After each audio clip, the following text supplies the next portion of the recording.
Selamat pagi pada Bapak Ganjar. Anda itu siapa? Bapak itu sedang capres ya. Kenapa Anda memerintahkan Panglima, Kasat, Pangdam? Anda itu siapa? Anda itu capres. Harusnya ya pendukung Anda itu ngebiar-ngebiar sana di Polda, Polsek, Polres. Karena Anda itu anaknya seorang polisi. Jangan tanya Pendukung Anda itu nggak sopan, nggak santui. Mana ada mbak-mbak di depan situ. Saya itu muak masyarakat lihatnya itu. Harusnya Anda itu minta maaf kepada seluruh rakyat Indonesia atau pendukungmu itu yang tidak sopan, kasar, blang blong di depan orang, nggak sopan, apalagi markas TNI. Wibawanya TNI gimana seperti ini? Suruh proses.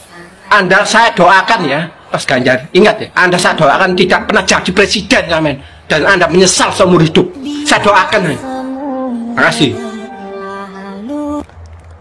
Oke guys ya, tadi luapan kekesalan ya dari seorang bapak ya. Tetapi sedikit saya berpesan bahwa jangan mendoakan di saat bapak emosi seperti ini ya. Karena doa-doa seperti ini sudah otomatis tidak akan dijawab atau dikabulkan oleh Tuhan ya. Karena Anda berdoa dengan penuh kebencian ya. Jadi memang beberapa hari yang lalu ya, seperti yang teman-teman ketahui, viral beberapa oknum TNI melakukan pengeroyokan ya terhadap relawan-relawan dari Pak Ganjar yang ketika mereka pulang dari tempat kampanye, lalu kemudian mereka melewati markas TNI dan geber-geber motor ya. Memang tindakan seperti itu tidak dapat dibenarkan ya.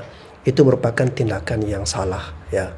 Namun ya, tindakan TNI, oknum TNI maksud saya ya, datang dan langsung menghajar para relawan dari Pak Ganjar ini, itu juga tidak bisa dibenarkan guys ya. Karena negara kita ini merupakan negara hukum ya. Masyarakat kita, masyarakat Indonesia ya, sangat menghormati ya lembaga TNI. Sangat takut jika melihat anggota TNI, tidak akan berani untuk melawan anggota TNI. Saya yakin jika oknum ataupun anggota TNI ini ya mendatangi warga kemudian memberikan nasihat atau hanya memplototin saja ya, itu warga udah takut guys ya, orang udah takut ya. Tetapi tidak perlu harus menghajar ya sampai korbannya itu harus masuk rumah sakit, giginya 2 atau 3 patah semua guys ya, hilang giginya. Lain kali kalau kampanye knalpot jangan kayak knalpot jangan kayak gitu, bukan milik kamu, jalan aja, masyarakat butuh kenyamanan. Aparatnya aja nggak bisa membuat nyaman masyarakat kok. Gara-gara knalpot masyarakat gak nyaman. Siapa yang bilang? Segala sesuatu itu dimulai dari penguasa, aparat, dan pejabat yang bisa bikin masyarakat nyaman apa enggak. Paham? Jangan selalu menyalahkan knalpot. Dari dulu, dari zaman Orba loh, waktu kampanye wang-weng. Dari zaman dulu, waktu kampanye, dari zaman dulu, partai apapun sudah menggunakan knalpot kayak begitu. Paham? Tinggalmu itu loh di hutan belantara atau di pucuk gunung. Paham? Jika penguasa tidak bisa memberikan kenyamanan, aparat tidak bisa memberikan kenyamanan, tidak akan pernah mungkin aparat sampai nyeret-nyeret masyarakat dan rakyat. Paham? Dari dulu zaman Orba, waktu semua keluar kampanye pasti pakai knalpot kayak begitu. Paham? Hidupmu di hutan mungkin sama di pucuk gunung, ora tahu roh kampanye. Saat ini, saat sekarang, aparat dan pejabat dan penguasa membuat rakyat tidak merasa nyaman. Sejak penguasa mencongkel pintu demokrasi kita. Paham? Ngono lho kok pekok, aja bodoh-bodoh. Rakyatku bersuara boleh. Paham? Gitu loh. Apa tugasnya aparat? Melindungi rakyat dan masyarakat. Itu tugasnya aparat, bukan mengeret-nyeret rakyat. Paham? Itu tugasnya aparat. Paham nggak? Kalau nggak paham nggak usah berkomentar, ya. Jika dibalas oleh Viti seorang saya, penguasa sama aparat sama pejabat nggak bikin kita nyaman. Sejak mencongkel pintu demokrasi. Selamat malam untuk relawan se-Indonesia, relawan agama. Selamat berjuang.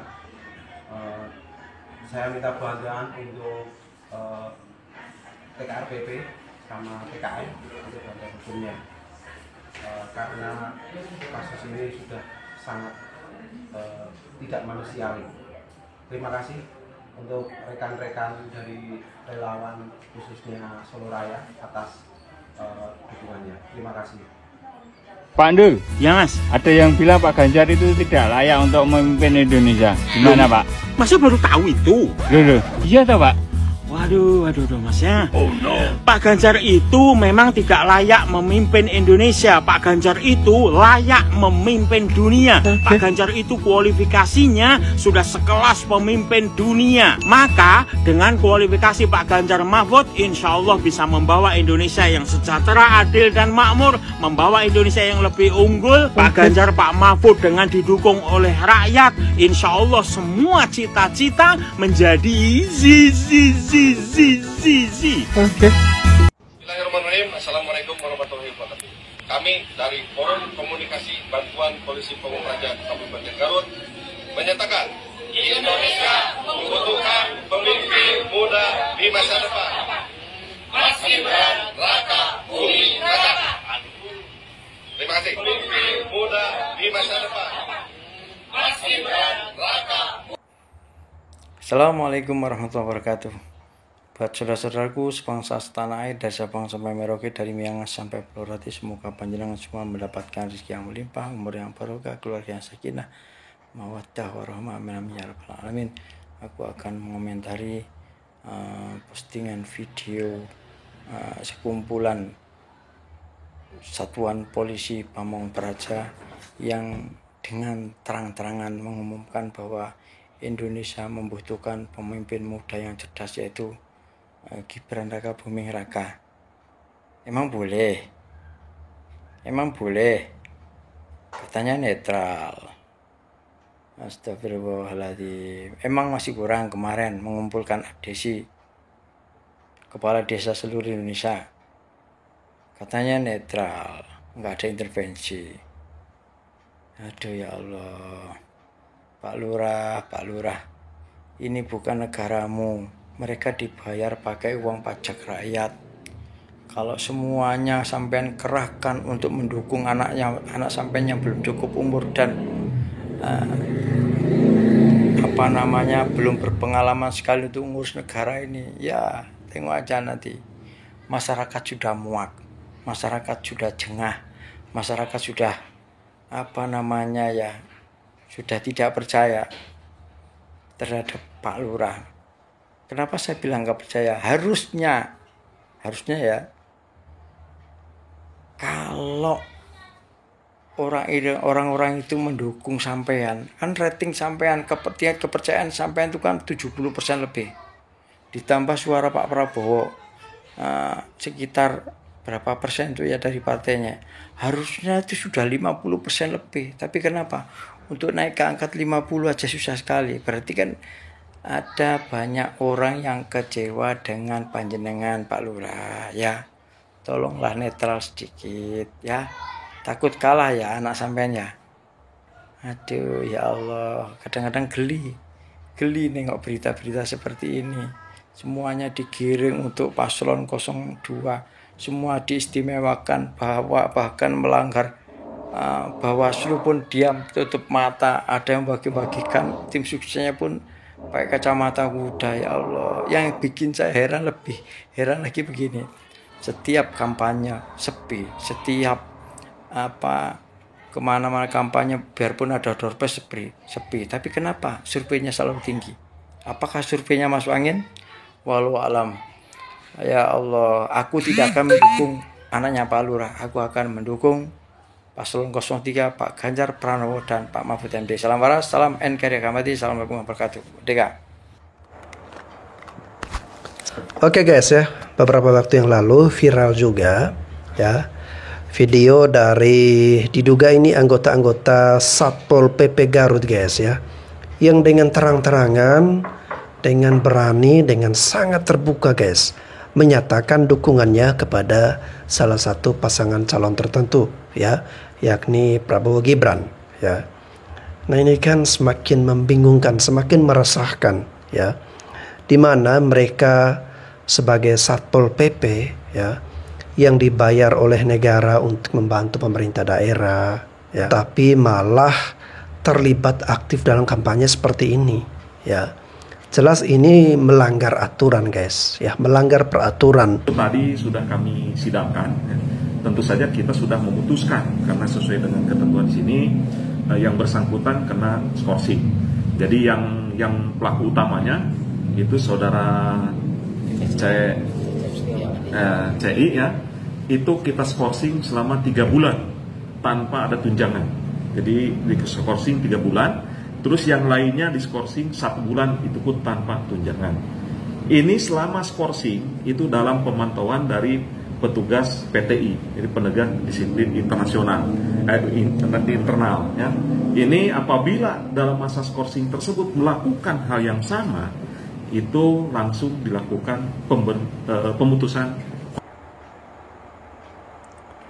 Seharusnya jangan di-skorsing Pak ya, seharusnya dipecat aja ya, dipecat karena sudah menunjukkan teladan yang tidak bagus ya, di mana aparat negara yang digaji oleh negara yang bersumber dari uang rakyat diharapkan untuk bisa netral ya, tetapi dengan terang-terangan menyatakan seperti itu, aparat tersebut memang buta aturan. Oke gas, tambah 2 torang gas. Sekarang bukan hanya capresnya seneng joget, pendukungnya juga ikut-ikut sering joget gitu loh. Yang dikampanyekan jogetnya, bukan gagasannya. Tapi juga aku bingung juga sih kalau jadi pendukungnya Pak Prabowo mau apa gitu. Misalkan aku mau kampanyekan Pak Prabowo dari sisi prestasi kan juga bingung apa prestasinya gitu. Misalkan aku mau mengajak orang ayo milih Pak Prabowo, aku bingung prestasinya ini itu apa, itu nggak ada gitu. Bingungnya mau tak tunjukkan ke orang. Misalkan kalau mau ngomong prestasinya dulu menjadi prajurit, nanti orang-orang malah ingat di situ ada pelanggaran HAM, pada ingat itu. Misalkan kalau mau ngomong prestasinya adalah Menhan, nanti orang-orang pada inget juga nanam singkong gagal. Terus ya udah solusinya joget gitu loh. Itu juga ada toko-toko besar ikut joget kayak Pak Erick Thohir kayak itu, ya Allah. Pak Zulkifli Hasan. Aduh, parah banget asli. Tapi yang jelas gini loh, masyarakat udah pada tahu gitu loh, bahwa memimpin Indonesia itu tidak cukup hanya dengan bermodalkan gemoy, itu tidak cukup. Oke. Gua lagi isi bensin nih. Waktu gue cuman dikit nih. Gue cuman mau bilang gini ya. Banyak orang yang bilang, gua nggak milih Ganjar karena ada Megawati di belakangnya. Gue bilang, ya lah partainya kan PDIP, ada Megawati di belakangnya. Nah dulu waktu lu milih Jokowi, 2 kali lu berturut-turut milih Jokowi, kan ada Megawati di belakangnya. Nah lu tetap pilih Jokowi, sekarang ada Ganjar, ada Megawati di belakangnya katanya. Jadi nggak milih. Ya lu nggak milih sih nggak apa-apa, cuman jangan bilang ada Megawati di belakangnya. Ibu Mega mah ya emang ketua partai, dan nggak akan turut campur juga. Logika lu kemana gitu loh. Aneh gue mau yang orang-orang kayak gitu tuh. 10 tahun Pak Ganjar di Jawa Tengah, apa Megawati atau Ibu Megawati itu ikut campur? Lu pikir, pakai otak ini pikir. Gue cuman nggak habis pikir lu bisa bilang begitu gitu. Aneh kalau buat gue. 2 kali Jokowi lu pilih ada Megawati di dalamnya, di belakangnya malah. Karena lo sakit hati ada kejadian tertentu, maka lo bilang begitu. Atau lu pengen milih yang sono gitu, maka lu bilang begitu. Ya kalau pilih-pilih aja, jangan pakai ada embel-embel ada Ibu Mega di belakangnya. Aneh kata gue mah. Mengapa Pak Jokowi kemudian mempercayakan continuity itu kepada Prabowo? Hari ini saya terus terang merasa kecewa. Kenapa? Karena Prabowo bukan Jokowi. Sekali lagi, Prabowo bukan Jokowi. Secara karakteristik juga berbeda, secara kemampuan juga berbeda. Pak Jokowi kemanapun selalu pergi, dia melakukan mobilitas tinggi, berkunjung ke sana kemari, belusukan ke pasar, ke mall, itu juga ke berbagai proyek yang mangkrak ketika itu. Itu dilakukan oleh Pak Jokowi. Persoalannya hari ini, apakah mampu itu dilakukan oleh seorang Prabowo? Hari ini juga Pak Jokowi menggunakan kekuatan-kekuatan negara hanya untuk menggolkan supaya Prabowo menjadi presiden. Ini bukan tuduhan karena saya alami sendiri. Nah, ini kemudian yang menjadi pertanyaan dari saya kepada Pak Jokowi hari ini. Mari Pak, jaga kepercayaan kami kepada Pak Jokowi. Saya yakin Pak Jokowi jika ingin melanjutkan berbagai program yang telah dirintis oleh Pak Jokowi sejak 2014 lalu, saya yakin bukan ada di tangan Prabowo. Saya yakin itu dari berbagai capres misalnya. Capres yang lain lagi sejak awal sudah mengatakan IKN tidak dilanjutkan. Hari ini kalaupun Prabowo ingin melanjutkan IKN, mungkin saja dia akan melakukan itu. Tapi percayalah, Prabowo akan melakukan itu karena dia ingin menunjukkan kepada orang bahwa dia adalah penerus Jokowi. Yang menurut saya Prabowo bukanlah Jokowi. 2 periode saya pendukung setia Pak Jokowi. Jadi jangan ragukan. Mungkin saya lebih Jokowi daripada Jokowers lainnya. Saya waktu itu memilih beliau ya. Saya bahkan pernah ikut berkampanye di GBK. Saya naik busway macet-macetan. Saya mempengaruhi banyak orang. Karena apa? Saya yakin beliau ini kelihatannya sederhana, ya, merakyat, jujur, dapat meningkatkan ekonomi, melakukan reformasi di bidang hukum, pemberantasan korupsi ya. Dan saya harus apresiasi apa yang menjadi keberhasilan beliau yang minimal yang saya tahu. Ya, pertama itu soal pembukaan jalan-jalan baru ya, bandara, jalan tol ya. Nyata itu nyata sekali. Di kampung saya itu tadinya dari bandara 2-3 jam, sekarang 30 menit ya. Itu saya apresiasi. Beliau juga seorang ayah yang baik, seorang kakek yang baik ya, seorang teladan lah dalam keluarga ya. Tapi dalam hal pemberantasan korupsi beliau gagal. Pencegahan, pemberantasan penyalahgunaan narkoba beliau gagal. Angkanya naik terus, silahkan dicek ya. Dia tidak mengada-ngada. Kerusakan lingkungan, jadi banyak ya sumber daya alam kita itu rusak ya. Lingkungan rusak karena dikoreknya sumber daya alam dan itu banyak diserahkan ke perusahaan-perusahaan asing ya. Nah, itu satu yang membuat saya tidak bersedia mendukung beliau lagi atau yang didukung beliau. Dan yang berikut adalah soal pencalonan ya anak beliau ini yang menjadi cawapres ya. Sewaktu anak beliau jadi wali kota, menantunya wali kota, saya masih oke. Saya pikir ini menanamkan bibit lah untuk generasi mendatang ya, 5-10 tahun mendatang itu bagus. Ya menurut saya bagus. Tapi ketika dipaksakan menjadi cawapres dengan diubahnya konstitusi dan terbukti ketua MK-nya itu dihukum pelanggaran etika berat ya, bukan sembarangan loh. Itu kalau udah ketua MK dikasih etika berat, wah itu udah parah banget begitu ya, dan menjadi korban ya. Kebetulan pamannya pamannya Gibran atau kebetulan atau kesempatan saya nggak tahu ya. Nah jadi saya langsung teringat perkataan Abraham Lincoln ya, berkata banyak orang dapat menahan penderitaan, bertahan terhadap penderitaan, tapi untuk menguji karakter seseorang berilah dia kekuasaan. Mungkin ini yang sedang dialami Pak Jokowi ya dan keluarga. Saya teringat sewaktu Soeharto memimpin negara ini 32 tahun ya, kan anak-anaknya mulai ikut itu berbisnis negara ini, mengurusi banyak bisnis. Bahkan ya banyak sahabat Pak Harto itu sudah mengingatkan, tapi akhirnya yang mengingatkan itu malah dipindah tugaskan dan sebagainya. Ya jadi Saya melihat ini mirip, cuman anak beliau ini ya di versi politiknya ya, masuk ke politik ini prosesnya itu nggak normal ya. Jadi cawapres tiba-tiba dengan proses yang melanggar etika berat ya, ketua MK-nya yang menjadi pamannya, si bungsu tiba-tiba beberapa hari jadi ketua umum ya, itu menurut saya aduh gimana ya. Nggak pas lah menurut saya, nggak pantas ya seperti itu. Jadi ya tapi wajar, manusia ya, presiden juga manusia ya. Seseorang bisa berubah, apalagi presiden yang berkuasa ya.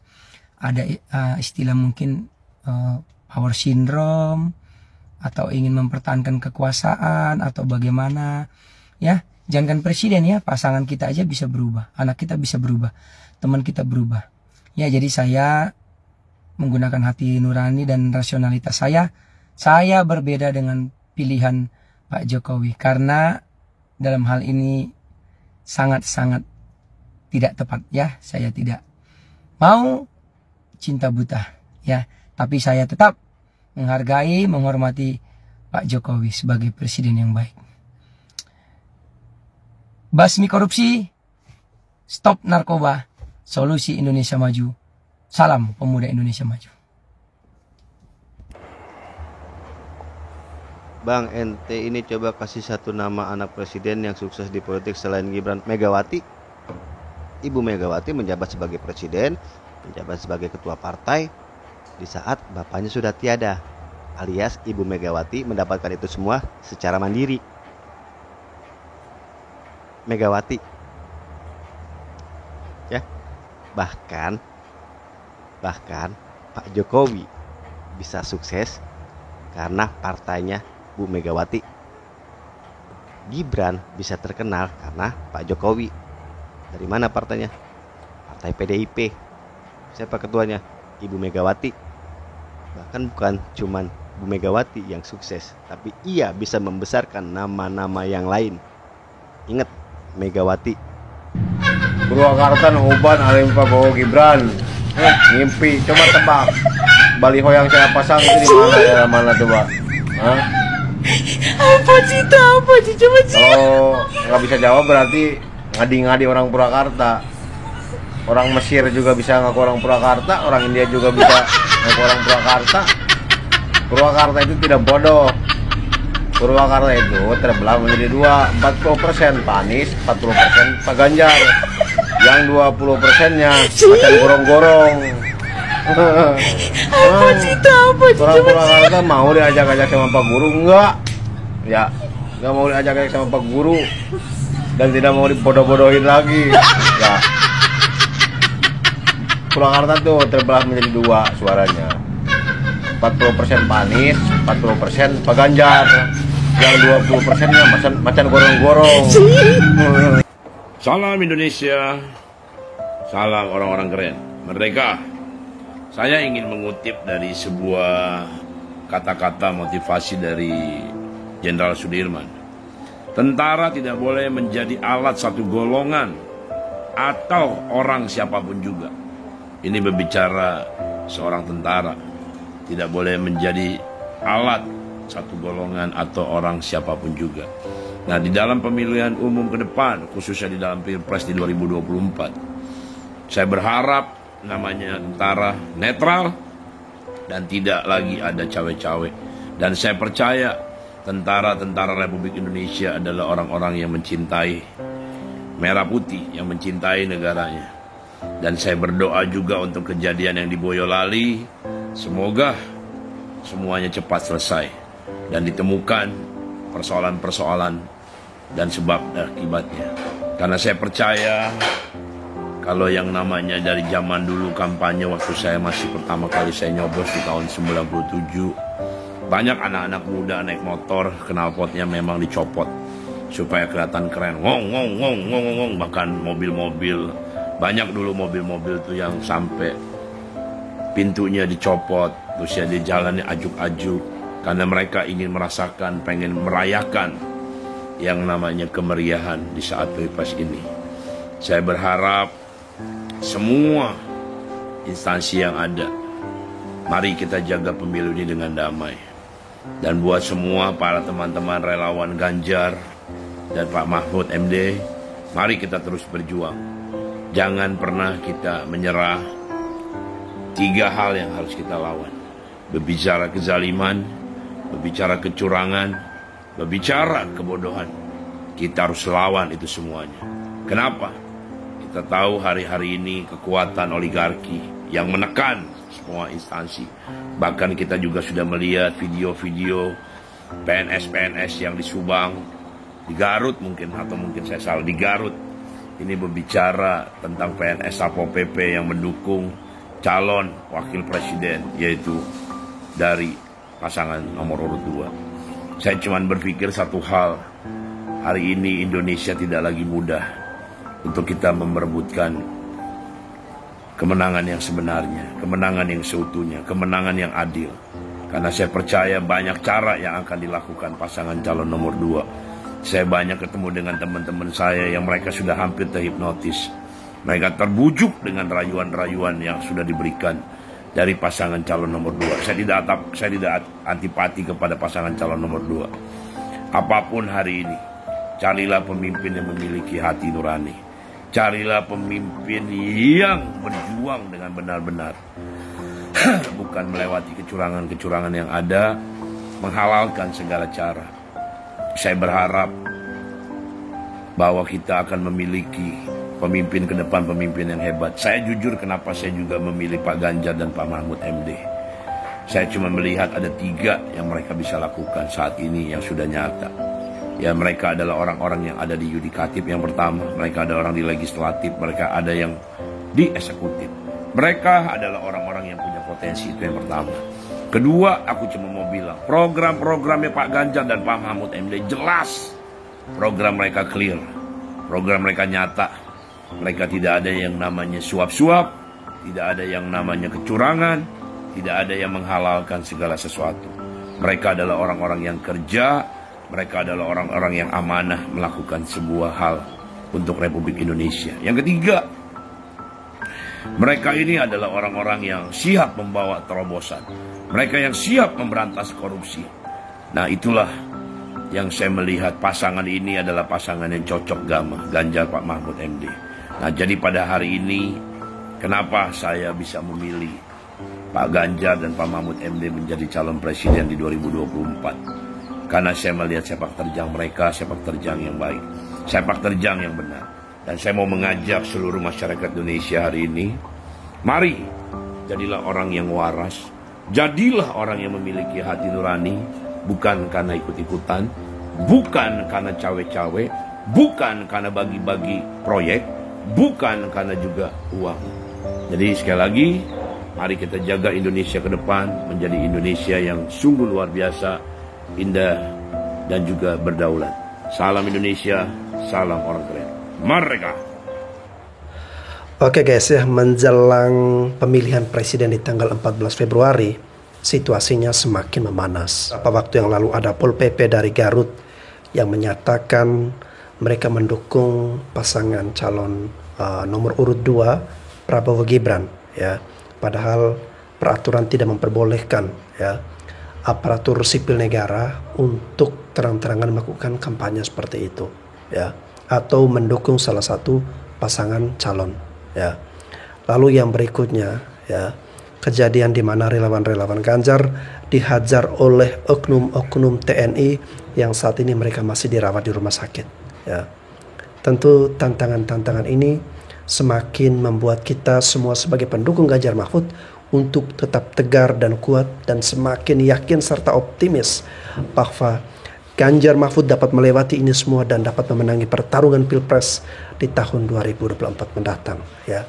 Sudah ada beberapa survei guys yang saya amati, dan bahkan ada survei dari Australia, dan survei ini sudah berdiri sejak dari 80 tahun yang lalu yang memberikan elektabilitas Ganjar Mahfud menempati urutan teratas, ya.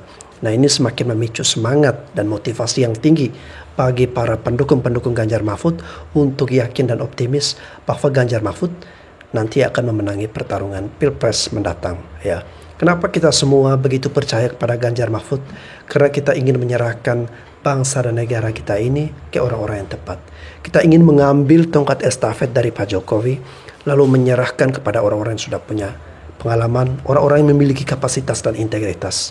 Ya, bukan orang yang belum memiliki pengalaman, ingin menjadikan bangsa dan negara kita ini sebagai ajang untuk coba-coba. Ya, oke teman-teman, ya sebagai pendukung dari Pak Ganjar Mahfud MD, ya kita harus tetap menjaga sikap, ya tetap berhati-hati, ya selalu menjaga suasana yang aman, damai, ya jangan sampai nanti kita malah terlarut dalam hal-hal yang tidak diinginkan, ya tetap jaga persatuan.